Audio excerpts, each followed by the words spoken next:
Fantastic Jayachandran Pallikaranai மற்றும் Jayachandran textiles Ranganathan தெரு. தேர்தல் அறிவிச்சாச்சு.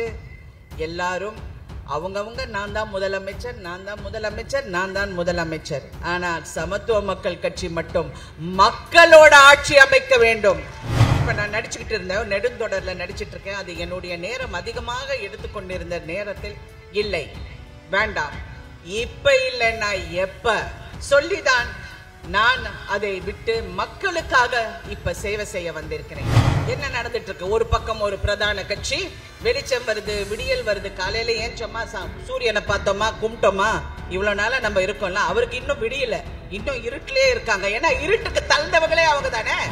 இனிமே எது இருந்தாலும் நீங்க இந்த நம்பருக்கு ஒரு 100 ஒரு நம்பருக்கு நீங்க டயல் பண்ணீங்கன்னா உங்க பிரச்சனையை தீர்த்து வைக்க. இவ்வளவு வருஷம் நீங்க என்னங்க பண்ணீங்க? இப்ப கூட பையன் குடும்பாச்சு. நான் அப்பவே சொன்னேன், இது ஒரு பெரிய மெகா தொடர் மாதிரி அவங்களுடைய குடும்ப கதை. இன்னொரு பக்கம் இன்னைக்கு அவங்க இல்லாம நீங்க ஒரு எலெக்ஷனை பார்க்க போறீங்க. அப்ப என்ன நடக்குதுன்னு பார்க்கலாம். மதவாத சக்தியோட நீங்க இணைஞ்சுக்கிட்டு தமிழக மக்களை ஏமாற்ற நினைக்காதீர்கள். இந்த ரெண்டு பிரதான கட்சியை பார்க்கும் போது காசை வச்சுக்கிட்டு இப்ப அடிச்சுக்கலான்னு நினைக்கிறேன். தயவு செஞ்சு சொல்றேன், அத மாதிரி ஒரு கேவலமான விஷயம் இந்த உலகத்துல கிடையாது. தலைவர் அவர்கள் கட்டளையிட்டால் நான் கண்டிப்பாக இந்த தேர்தலில் நிற்பேன் என்று நான் உறுதியாக சொல்ல கடமைப்பட்டிருக்கிறேன். நான் கோவில்பட்டியிலும் இல்லைனா வேளாச்சேரியில் நிற்க வேண்டும் என்று கூறியிருக்கிறார்கள்.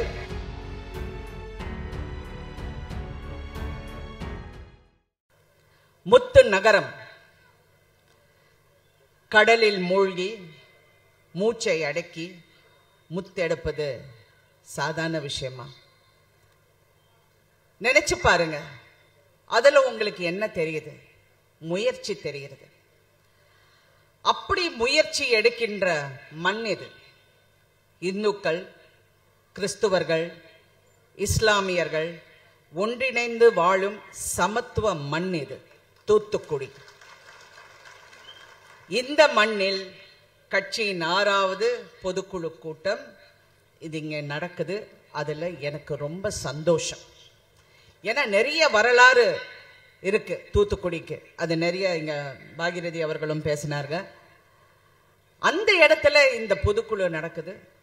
அதுவும் என்ன மாதிரி ஒரு சூழ்நிலை நினைச்சு பாருங்க. தேர்தல் வருகிறது, தேர்தல் அறிவிச்சாச்சு. எல்லாரும் அவங்கவங்க நான் தான் முதலமைச்சர், நான் தான் முதலமைச்சர், நான் தான் முதலமைச்சர். ஆனால் சமத்துவ மக்கள் கட்சி மட்டும் மக்களோட ஆட்சி அமைக்க வேண்டும். மக்களுக்கு என்ன தேவையோ அதை நம்ம செய்ய வேண்டும். அது சொல்லிக் கொண்டு இருக்கிற ஒரே கட்சி சமத்துவ மக்கள் கட்சி. கட்சியின் செயல்பாடுகளும் சரி, தலைவரின் எண்ணங்களும் சரி, மக்களுக்கான திட்டங்களும் சரி, ஒரு தொலைநோக்கு பார்வையோட தான் தலைவர் அவர்கள் பார்ப்பார்கள். எதற்காக? அடுத்த தலைமுறைக்காக. இன்னைக்கு நாங்க எல்லாரும் இருக்கிறோம், வரோம், இன்னைக்கு பேசுறோம், போராடுறோம், வாழ்றோம். ஆனா நாளைக்கு நம்ம சமுதாயத்துக்கு, நம்ம தலைமுறைக்கு என்ன விட்டு செல்ல போகிறோம்? ஏதாவது நல்லது செய்யணும். அந்த நல்லது செய்யறதுக்காக தான் நாங்க எல்லாம் வந்திருக்கோம். ஏன் அவருக்கு சினிமால நடிச்சு ஒரு பெரிய ஹீரோவா அவர் பாட்டுக்கு இருக்க தெரியாதா? இல்ல எனக்கு உடல் நலம் சரியில்லை, நான் வீட்டுக்குள்ளே இருக்கிறேன்னு சொல்ல போறாரா? இல்ல இல்ல எனக்கு எதுவுமே வேண்டாம் அப்படின்னு அவர் ஓடி போறாரா? இல்லை. எதுவா இருந்தாலும் சொல்ல. இன்னைக்கு எல்லாரும் அவரை பத்தி பெருமையா பேச போகும்போது எனக்கு எவ்வளவு சந்தோஷமா இருந்தது தெரியுங்களா? ஏன்னா இதெல்லாம் நான் நேர்ல இருந்து பாக்குறேன். அப்படிப்பட்ட ஒரு தலைவர். இன்னைக்கும் அவர் சொல்வாரு, நாளைக்கு ஏதாவது ஒரு நல்லது செய்யணும், இந்த மக்களுக்கு நல்லது செய்யணும். பெருந்தலைவர் காமராஜர் அவர்கள் வழியில் தான் நான் நடப்பேன் என்று உறுதியாக இருக்கும் ஒரே தலைவர் அவர். அவருக்கு பிடிக்கும். இந்த மாதிரி தான் இருக்கணும். வாழ்ந்தா சிறப்பா வாழணும். இல்லைன்னா எதற்கு இந்த வாழ்வு அப்படின்னு நினைக்க கூடியவர். அப்பப்ப நான் சொல்லுவேன், இல்லைங்க கொஞ்சம் ரியாலிட்டி பாருங்க, கொஞ்சம் ரியாலிட்டியை பாருங்க.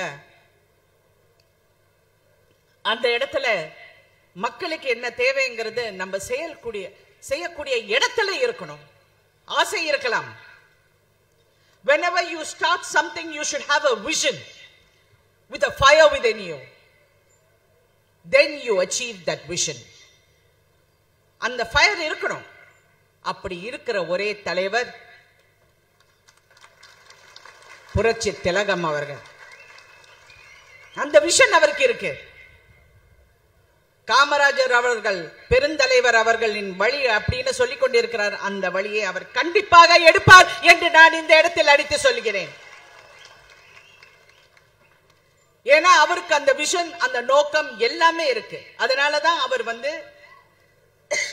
அவர் வார்த்தையை ஏற்றி என்னை வளர்த்த இந்த மக்களுக்கு, இந்த மண்ணுக்கு என்னால் முடிஞ்சதை, இப்ப நான் நடிச்சுக்கிட்டு இருந்தேன், நெடுந்தொடர்ல நடிச்சிட்டு இருக்கேன். அது என்னுடைய நேரம் அதிகமாக எடுத்துக்கொண்டிருந்த நேரத்தில் இல்லை, வேண்டாம், இப்ப இல்லைன்னா எப்ப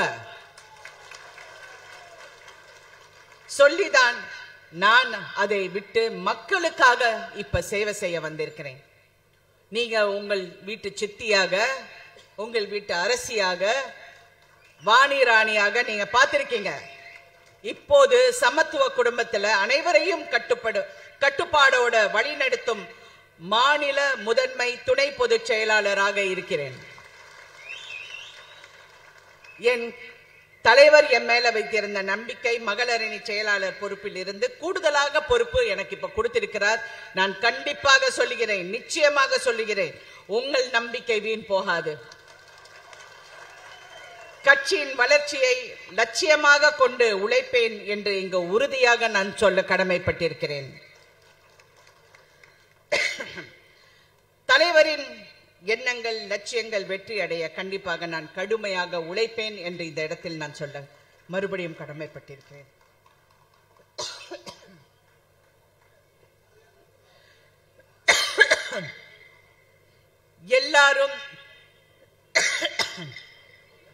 எல்லாரும் எல்லாத்தையும் பெற வேண்டும், அதுதான் சமத்துவம். மன்னிக்கவும், எனக்கு கொஞ்சம் உடல்நிலை சரியில்லை, இருந்தாலும் சரி, இருந்தாலும் இந்த இடத்துல இங்கே வந்து பரவாயில்ல உங்களிடம் உரையாற்ற வேண்டும், என் மனசில் இருக்கிற கருத்தை நான் சொல்ல வேண்டும் என்பதற்காக நான் இங்க வந்திருக்கேன். இந்த கட்சியில் நிறைய விஷயங்கள் யோசிச்சு வச்சிருக்கோம். வறுமையை ஒழிக்க திட்டம் வச்சிருக்கோம், வீட்டுக்கு ஒரு விவசாயத்தை உருவாக்க திட்டம் வச்சிருக்கிறோம், கல்வி மருத்துவம் இலவசமாக தரமாக வழங்க திட்டம் வச்சிருக்கோம். இதெல்லாம் நமக்கு சேரணும், மக்களுக்கு போய் சேரணும். அது சேரணும்னா அது சேர்க்க வேண்டிய இடத்துல நாம இருக்கணும். அந்த இடத்துக்கு நாம செல்ல வேண்டும் என்று சொன்னால் அதற்கு வெற்றிக்கான லட்சியம் வேண்டும். அந்த வெற்றி லட்சியம் கண்டிப்பாக உங்களிடம் இருக்கு என்று நான் பார்க்கிறேன், உணர்கிறேன். அந்த லட்சியம் உங்ககிட்ட இருக்கா? இருக்கணும். நீங்க இன்னைக்கு சுத்தி பாருங்க, இன்னைக்கு என்ன நடந்துகிட்டு இருக்கு, என்ன நடந்துட்டு இருக்கு. ஒரு பக்கம் ஒரு பிரதான கட்சி, வெளிச்சம் வருது, விடியல் வருது, காலையில ஏன் சும்மா சூரியனை பார்த்தோமா, கும்பிட்டோமா, இவ்வளவு நாளா நம்ம இருக்கோம்ல, அவருக்கு இன்னும் விடியல, இன்னும் இருட்டிலே இருக்காங்க. ஏன்னா இருட்டுக்கு தள்ளினவங்களே அவங்க தானே. ஒரு பழைய பில்டிங்க்கு புது பெயிண்ட் போட்டு நாங்க புதுசா பண்ண போறோம், இனிமே எது இருந்தாலும் நீங்க இந்த நம்பருக்கு ஒரு 100 ஒரு நம்பருக்கு நீங்க டயல் பண்ணீங்கன்னா உங்க பிரச்சனையை தீர்த்து வைக்க. இவ்வளவு வருஷம் நீங்க என்னங்க பண்ணீங்க? அப்ப என்ன பண்ணீங்க? ஆனா அப்படி சொல்லிக்கிட்டு இப்ப மக்களை ஏமாற்றிக் கொண்டு கூட பையன் குடும்பாச்சு. நான் அப்பவே சொன்னேன், இது ஒரு பெரிய மெகா தொடர் மாதிரி அவங்களுடைய குடும்ப கதை. இன்னொரு பக்கம் ஒரு மாபெரும் தலைவி இல்லாத ஒரு கட்சி.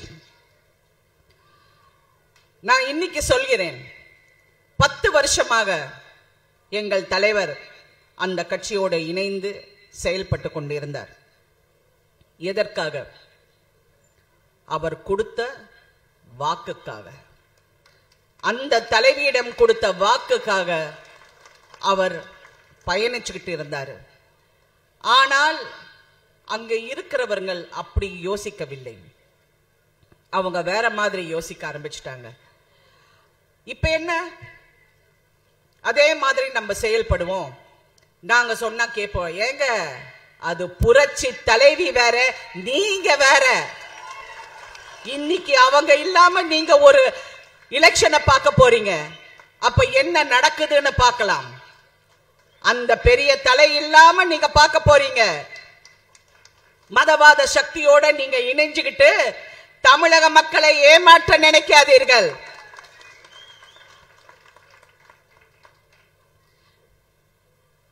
உங்க அனைவருக்கும் நான் சொல்ல வேண்டிய ஒன்று என்னவென்றால், உங்கள் தலைவர் அவர்கள் நீங்கள் நம்புங்கள், நல்ல முடிவை எடுப்பார். தொலைநோக்கு பார்வையோட சிந்திச்சு அவர் செயல்படுவார். He will be a king. கண்டிப்பாக அவர் அப்படிதான் இருப்பார். அதுக்கு நீங்க நம்பணும். ஆனா எதிலுமே வாழ்க்கையில வந்துட்டோம்ப்பா, எல்லாரும் ஜெயிச்சிட்டோம், எல்லாம் சரியா போச்சு, எல்லாம் நல்லா இருக்கும், எல்லாம் கரெக்டா இருக்கும் பாருங்க அப்படின்னு மட்டும் நினைச்சிட்டு இந்த இடத்தை விட்டு போகாதீங்க. முயற்சி, எல்லாத்துக்கும் முயற்சி. அவர் எவ்வளவு உழைச்சிருக்காரோ எல்லாருக்கும் தெரியும். சைக்கிள்ல போய் பேப்பர் போட்டு முன்னுக்கு வந்தவர் திரு சரத்குமார் அவர்கள். அதே மாதிரி நானும் தனி பெண்ணாக, எம்.ஆர். ராதாவின் மகள் வேறு. அப்ப நான் எம்.ஆர். ராதா மகள் என்று என்னை அறிமுகப்படுத்தின பாரதி ராஜா அவர்களுக்கு தெரியவில்லை. அதற்கப்புறம் தெரிஞ்சு பயந்துட்டாரு. ஐயோ, இந்த ஆள் ஏதாவது எங்களை தப்பா ஏதாவது நினைச்சிடுவாருன்னு. ஆனா எங்க அப்பா சிரிச்சாரு என்னை பார்த்து, நீ நடிக்க போறியான்னு. ஏன்னா எனக்கு நடிப்பு மேல ஆர்வம் இல்லை. ஆனா தனி பெண்ணாக நான் இண்டஸ்ட்ரிக்கு வந்து வெவ்வேறு கேரக்டர்ஸ்ல நடிச்சு எனக்குன்னு ஒரு தனி முத்திரையை கொடுத்து, இல்லை என் தலையெழுத்தை மாத்துவேன் என்று சின்ன திரைக்கு போய் ஒரு நிறுவனம் ஆரம்பிச்சு தனி ஆளா நான் நின்று இருக்கேன். 2 தூண்கள். எனக்கு இப்ப தூணா இருக்கிறவர் அவர், அவருக்கு தூணா நிக்கிறவன் நான்.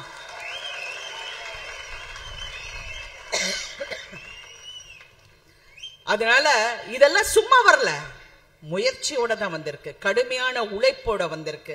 ஏன்னா எங்க 2 பேருக்கும் தெரிஞ்ச ஒரே வார்த்தை உழைப்பு. உழைப்பு, உழைப்பு, உழைப்பு. அது நம்மளை ஏமாத்தாது, நம்மளை கைவிடாது. கடைசி வரைக்கும் எங்களுக்கு துணையா இருந்தது அந்த உழைப்பு மட்டும்தான். இந்த முயற்சிக்கான ஒரு சின்ன ஒரு குட்டி ஸ்டோரி ஒண்ணு நான் சொல்றேன். நான் பாட மாட்டேன், கதையா சொல்றேன். ஒரு ஊர்ல ஒரு ராஜா இருந்தார்.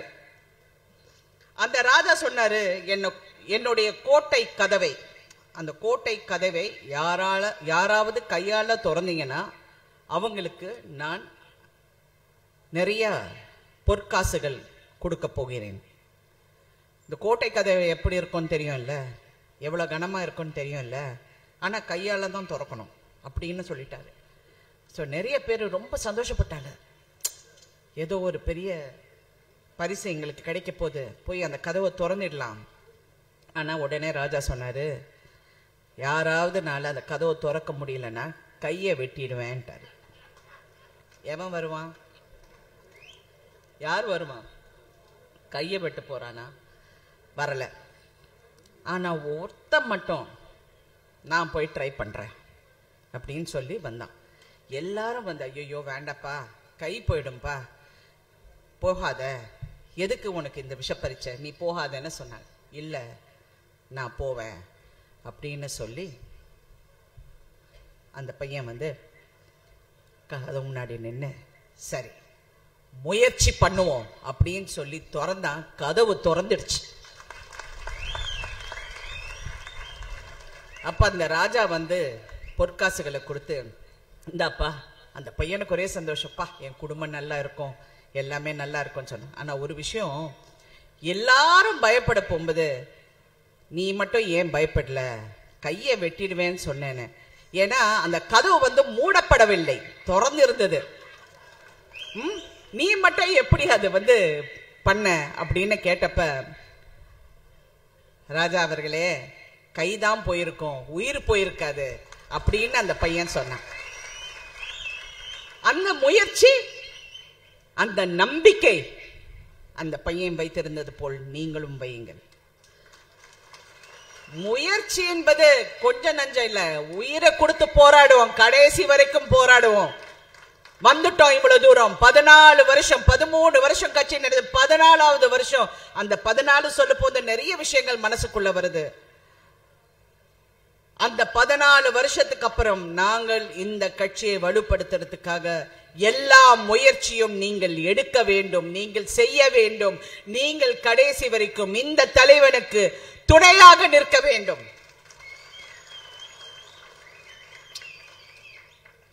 இதை நீங்கள் செய்வீங்களா? கண்டிப்பா நீங்கள் செய்யணும். மாற்றத்தை கொண்டு வருவோம். நீங்களே சொல்லுங்க. இந்த 2 பிரதான கட்சியை பார்க்கும் போது காசை வச்சுக்கிட்டு இப்ப அடிச்சுக்கலான்னு நினைக்கிறேன். தயவு செஞ்சு சொல்றேன், அத மாதிரி ஒரு கேவலமான விஷயம் இந்த உலகத்துல கிடையாது. தயவு செஞ்சு சொல்றேன். ஏன்னா நீங்க இந்த மாற்றத்தை நீங்க கொண்டு வரலன்னா நாளைக்கு உங்க பிள்ளைங்க நல்லா இருக்க மாட்டாங்க. பிறக்க போகும்போதே அப்பா ஏதாவது காசு கொடுத்து அந்த டாக்டரை கரெக்ட் பண்ணிடுங்கப்பா, நாங்க வந்துடுவோம் அப்படின்ற மாதிரி ஆயிடும். அது இருக்கக்கூடாது. நீங்கள் அந்த மாற்றத்துக்காக, ஏன்னா இது நாம் சரித்திர சாதனை படைக்க இருக்கும் காலம் வந்துவிட்டது. இது நம் வெற்றி கனியை பறிக்க வேண்டிய காலம் வந்துவிட்டது.